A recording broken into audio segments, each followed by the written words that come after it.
Great. Easy to remember, Brad. MyrtleBeachAreaChamber.com. You know, we think about so many activities happening, and when folks think, how can I be involved, there's also great, just yesterday morning here at the Chamber, a warm welcome reception for new Chamber members as well as new employees of companies that have been long-time Chamber members and are looking for ways they can really make a difference and learn more about how the Chamber can impact them.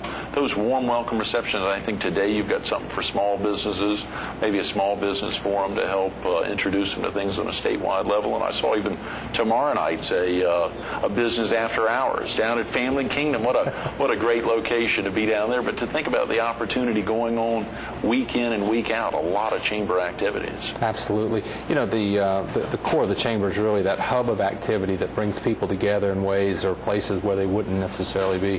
Family Kingdom, what better place to end a great summer season than a park that was just recently named one of the top 10 attractions outside of Disney. So it's one of the few oceanfront amusement parks left in the country, and we're delighted to end the season there.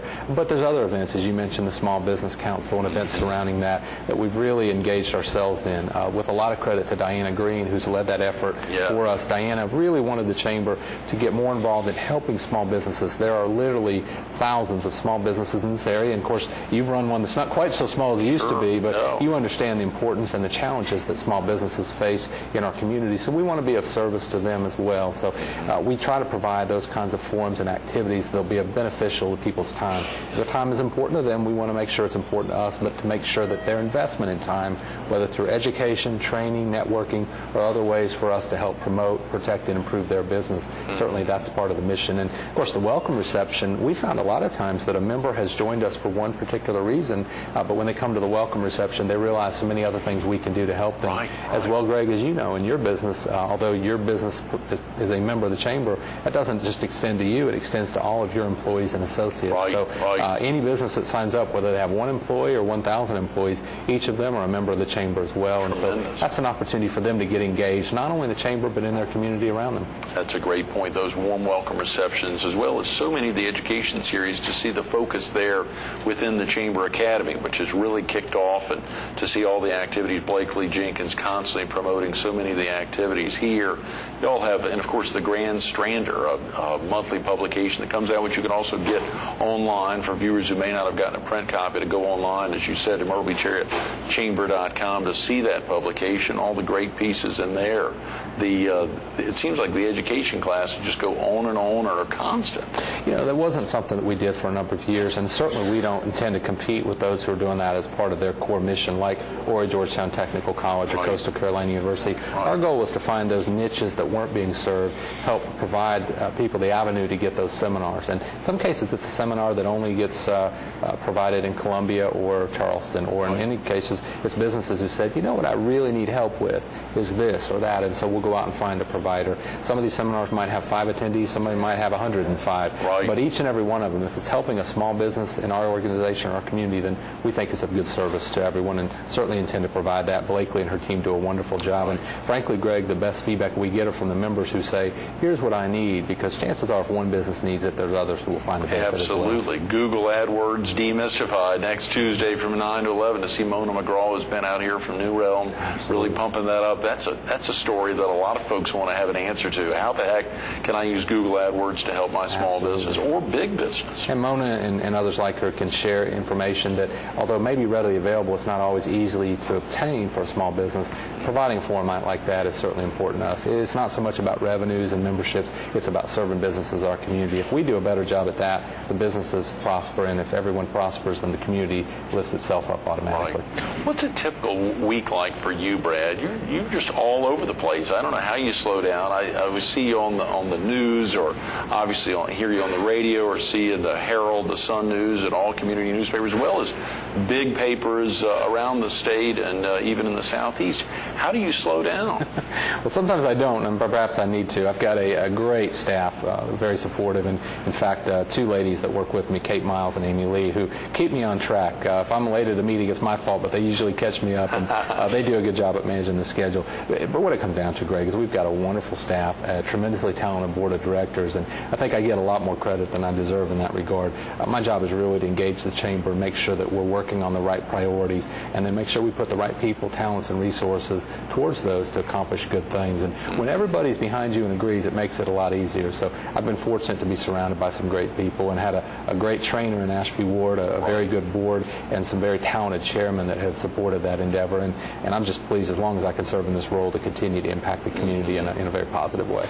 Ashby Ward died in April of 2003. It was late October 2003 that you ascended or accepted the opportunity to serve as president and CEO. That must have been a pretty grueling 6 months there. Had you really, that was something you were putting a name in the hat, you really wanted that slot, or it could have come or gone, you would have been happy anyway? No, I certainly wanted the opportunity. I was very pleased just to be considered. It was a national search. I've often commented that being an internal candidate and a national search it falls right between a root canal and a coronary, because it's no fun, and sometimes you survive them, sometimes you don't. Right. In that case, it gave the board and the community a chance to really step back and determine where they wanted this organization to go. And I had always said that, look, whoever came in deserved the support and loyalty of the staff. Mr. Ward would have wanted it that way. Right. And my only obligation was, if they wanted this organization to grow, to evolve, and to really serve as a vehicle of progress for a community that was growing and certainly needed that leadership, then I wanted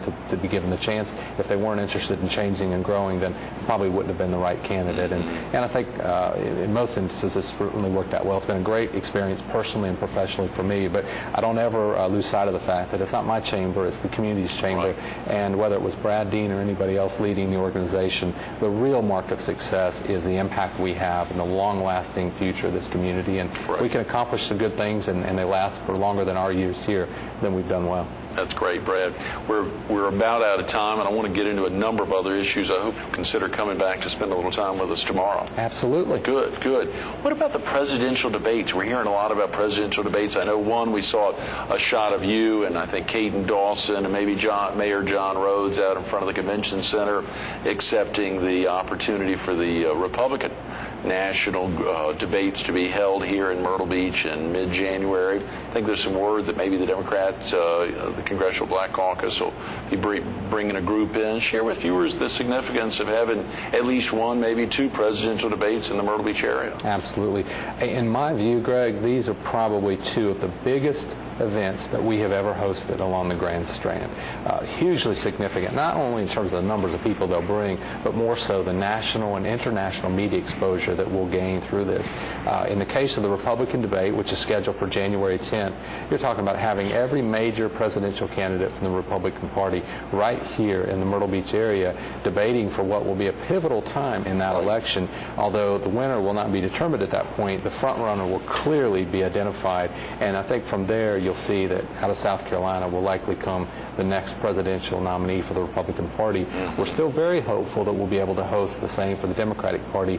The challenge that we've run into this year is that each of the states seems to be leapfrogging the other to try to get earlier and earlier in the debate. And this is particularly important for South Carolina because we're traditionally considered to be a Republican state. You don't always see the presidential candidates come here during the November election season. This is our chance to get the presidents to come not only through this state but through the Myrtle Beach area. So with a lot of credit to the city of Myrtle Beach, to the community in general, and literally hundreds of volunteers that will come together, we're going to actually bring those people here. And I think for the first time ever, we'll be able to say that you want to be the next president of the United States of America, you got to come through Myrtle Beach, and you got to do something other than golf. Yes, good words, Brad. I think we need to put together a book of Brad's great phrases there. I was thinking about some of them. I've written out a quote from the last time we were together a couple years ago, Brad. I love this one. I don't know where we'll end up, but it won't be where we started. Even if we fall, we'll fall forward. And of course, I think about that. There's another one. I give attribution to you all the time. If I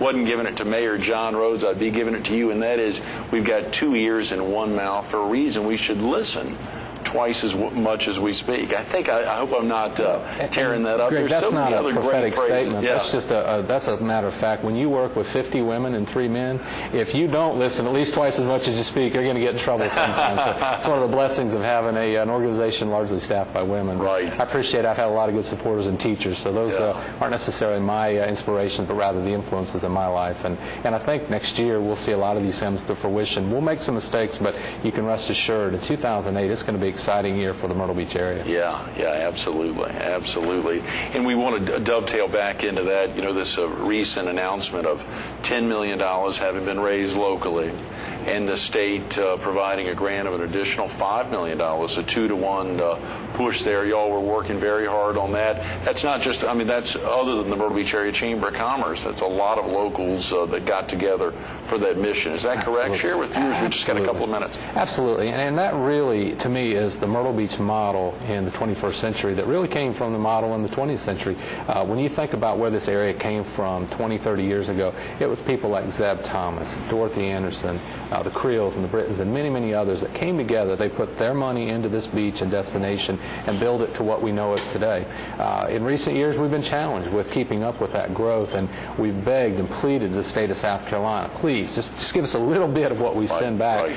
We literally never get less than half. In fact, as children, we all heard the story about Robin Hood, and he was a hero to us in the fairy tales. But today, in this economy, Robin Hood takes money from the Grand Strand and distributes it throughout the rest of the state and the nation. And we just wanted a little bit of money back from Columbia to help grow our tourism industry.